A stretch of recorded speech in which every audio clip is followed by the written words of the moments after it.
अस्सलामुअलैकुम वरहमतुल्लाहि वबरकातुहू। नाज़रीन इकराम, उम्मीद है कि आप हज़रात खैर वाफ़ियत से होंगे। हम आज बात करने वाले हैं हज़रत मौलाना मुफ्ती अबुल क़ासिम साहब, जो दारुल उलूम देवबंद के मोहतमीम हैं, जो एशिया का बड़ा मरकज़ है, उनके बारे में बात करने वाले हैं। जो उनके नाम से एक बहुत अहम ख़त लिखा गया है।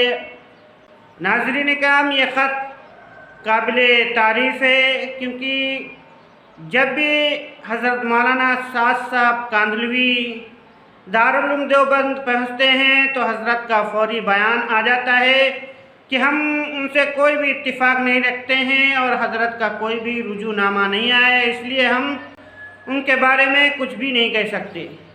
लेकिन नाज़रीन इकराम, हम आपको बताने वाले हैं कि हज़रत मौलाना मुफ्ती अबुल क़ासिम साहब नोमानी दारुल उलूम देवबंद के मोहतमीम साहब का एक ही बार नहीं बल्कि कई बार ऐसे फ़ोन पर जो भी अचानक फ़ोन कर देता है। जब भी हज़रत मौलाना साद साहब कांदलवी अमीर जमात पहुँचते हैं, जब कोई ना कोई हज़रत के पास फ़ोन लगा देता है और हज़रत बात करते हैं और फ़ौरन जवाब दे देते हैं कि मेरा उनसे कोई नाता नहीं, कोई रिश्ता नहीं, क्योंकि उन्होंने रुजूनामा नहीं दिया है।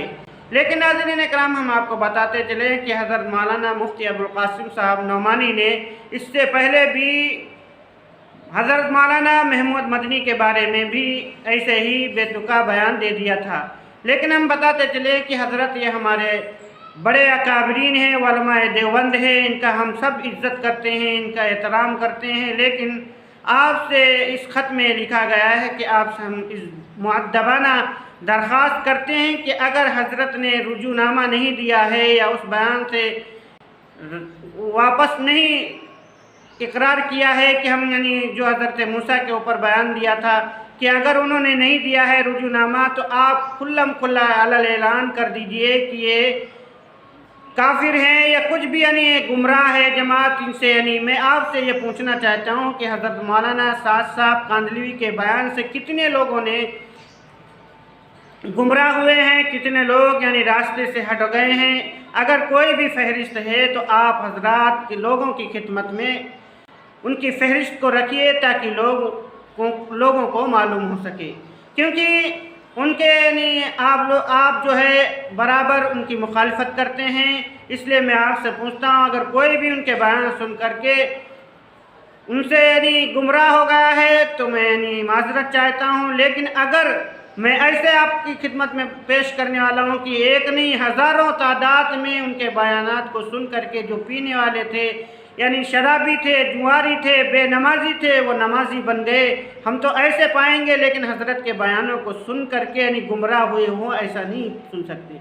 हालांकि इस खत में यह भी लिखा गया है कि हमने बहुत से उलमाए देवबंद के भी बयानात सुने हैं और उनमें उनके भी अगर कोई क्लिप काट करके गुमराह तरीके से पेश कर दी जाए तो क्या आप उलमाए देवबंद जो आपके साथ में आपके दारुल उलूम देवबंद इदारे में पढ़ाते हैं, तो आप उनको भी क्या गुमराह कह देंगे? आप इसकी वजाहत कर दीजिए, वरना मौलाना इलियास साहब कांदलवी और उनके जो दादा परदादा हैं उनको भी आप गुमराह करिए, क्योंकि वो भी ऐसे ही बयान करते थे।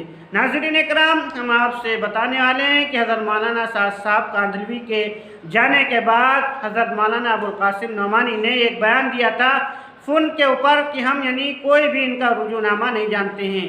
लेकिन उलमाए देवबंद से काफ़ी लोगों से हज़रत मौलाना साद साहब कांदलवी की मुलाकात हुई और उनमें से हज़रत से इसलिए मुलाकात ना हो पाई थी कि हज़रत की तबीयत बहुत नाशाज थी, इसलिए हज़रत से मुलाकात नहीं हो पाई थी। इसलिए ये ख़त बड़ा लंबा है। दुआ करें अल्लाह ताला इस ख़त से जो लोग गुमराह हो रहे हैं, लोगों की इस्लाह हो। अस्सलामु अलैकुम व रहमतुल्लाहि व बरकातुहू।